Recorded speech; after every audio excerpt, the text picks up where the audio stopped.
Olá pessoal, bem-vindos ao canal Sala de Estudo. A aula de hoje será sobre leucemia mieloide crônica.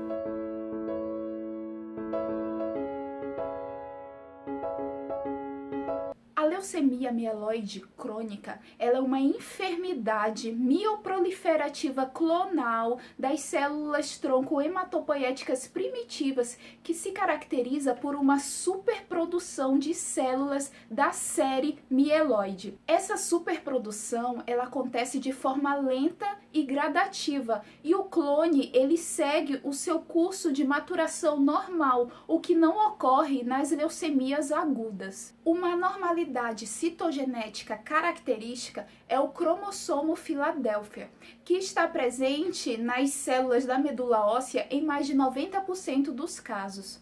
A leucemia mieloide crônica com a presença do cromossomo Filadélfia é incomum em crianças e adolescentes. Em geral, não se identifica um agente etiológico para a leucemia mieloide crônica.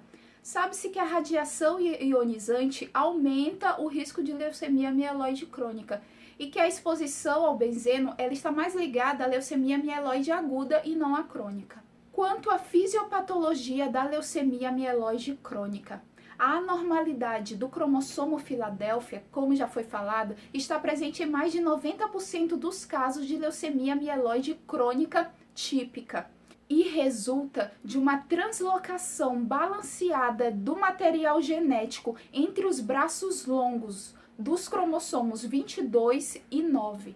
Essa translocação permite a justaposição de uma porção 5' de BCR e uma porção 3' do ABL.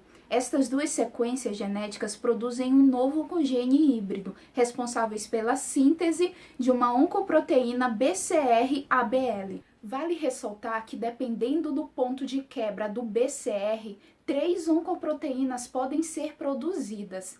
Na leucemia mieloide crônica típica, a oncoproteína ela tem um peso molecular de 210 kilodaltons, então ela é chamada de P210. Mas se o ponto de quebra do BCR for outro, pode produzir uma oncoproteína P190 de 190 kilodaltons, o peso molecular, ou P230 de 230 kilodaltons. Essa oncoproteína P210 BCR-ABL resulta em uma atividade quinase descontrolada, o que estimula a sua proliferação excessiva e reduz a apoptose na leucemia mieloide crônica, fazendo com que essas células tenham vantagem de crescimento em cima das células normais, suprimindo assim uma hematopoiese habitual.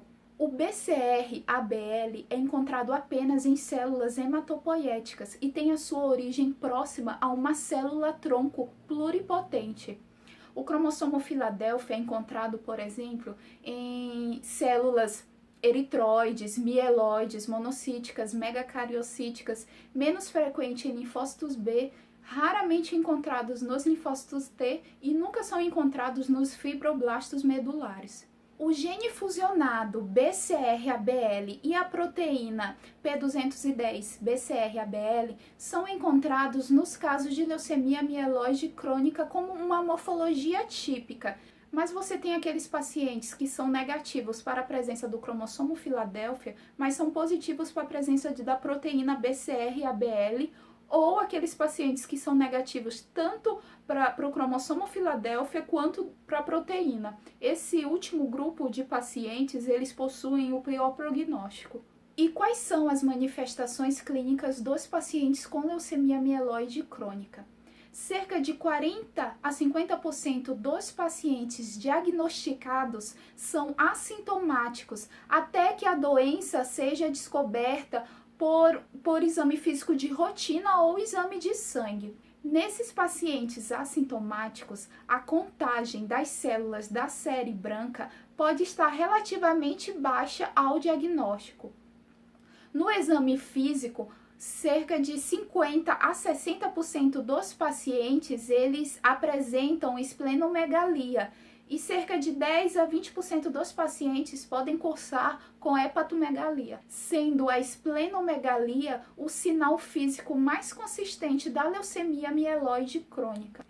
Os sintomas da leucemia mieloide crônica, quando presentes, estão associados ao quadro de anemia e esplenomegalia do paciente, que é mal-estar, cansaço, fadiga, saciedade fácil, dor ou sensação de plenitude no quadrante superior esquerdo. Raramente os pacientes apresentam sangramentos decorrentes da baixa contagem de plaquetas ou trombose associada à trombocitose.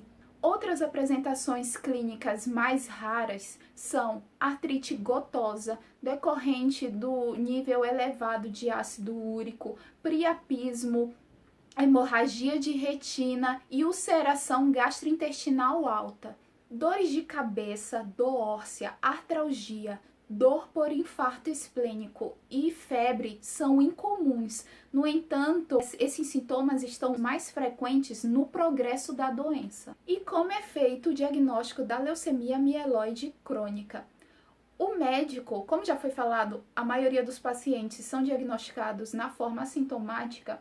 Os médicos, eles suspeitam porque eles encontram no exame de rotina uma leucocitose neutrofílica acentuada com desvio à esquerda tendendo aos blastos, mais a esplenomegalia no exame físico.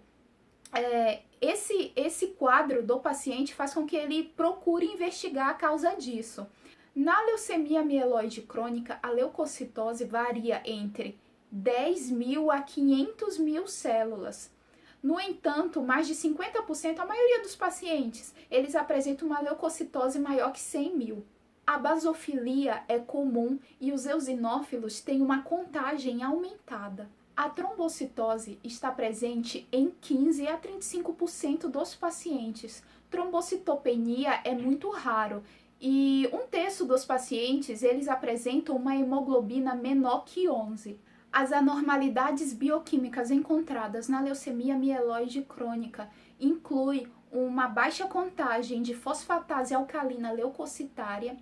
Você encontra frequentemente níveis altos de vitamina B12, lactato desidrogenase, ácido úrico e lisozima.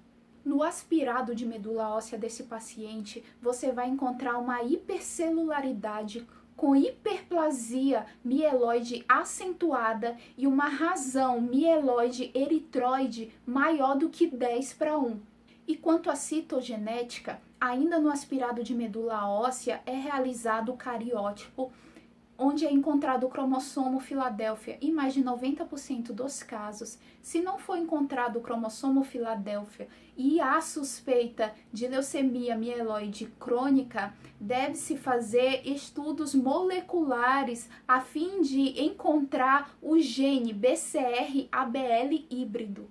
Deve-se fazer diagnóstico diferencial entre leucemia mieloide crônica e reações leucemoides. Nas reações leucemoides, a contagem de leucócitos é inferior a 50.000, diferente da leucemia mieloide crônica, que a maioria dos pacientes, a contagem está acima de 100.000.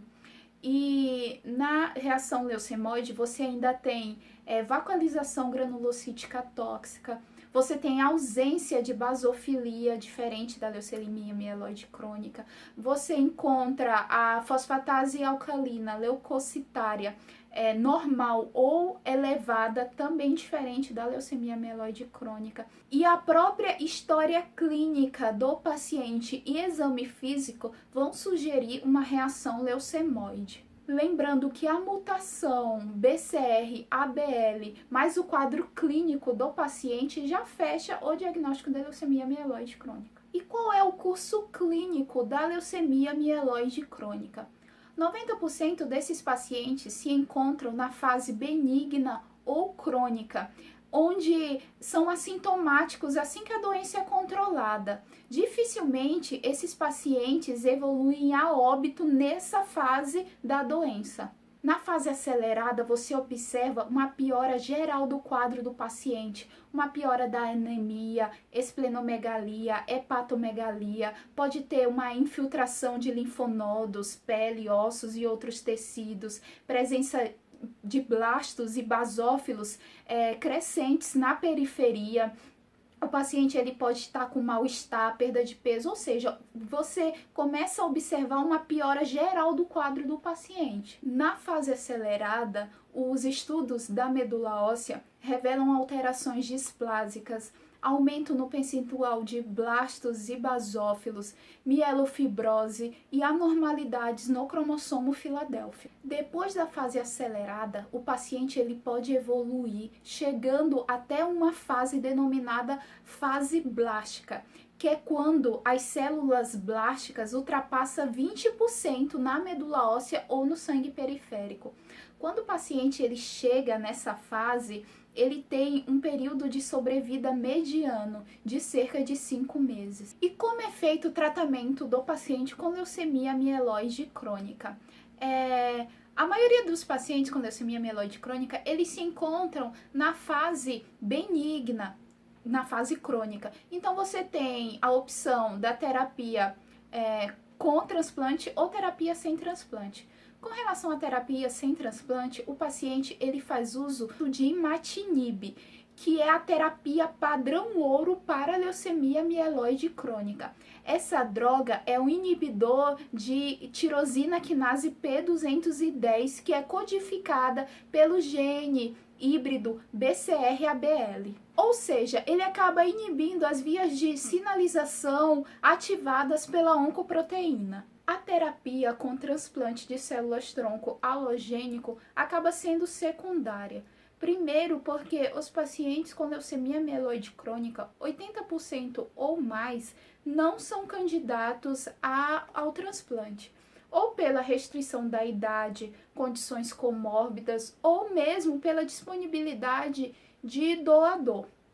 Para esses pacientes, o melhor a ser feito é a terapia com imatinib e o monitoramento. Os pacientes que estão na fase acelerada ou blástica, que são cerca de 10% dos pacientes com leucemia mieloide crônica, o tratamento consiste na combinação de um inibidor de tirosina quinase e imatinib mais uma quimioterapia mielossupressora e analisa a possibilidade de transplante. Lembrando que o transplante ele tem um maior sucesso naqueles pacientes na fase crônica. E qual é o prognóstico desses pacientes? A terapia com imatinib realmente revolucionou o tratamento da leucemia mieloide crônica. Os pacientes com leucemia mieloide crônica recém-diagnosticados que fazem uso do imatinib, eles têm uma sobrevida em 5 anos de mais de 90%. E se esses pacientes continuarem sendo acompanhados e respondendo à terapia, eles podem ter uma sobrevida de mais de 20 anos. Então é isso, pessoal. Muito obrigado por terem assistido a aula. Bom estudo e não se esqueçam de se inscrever no canal.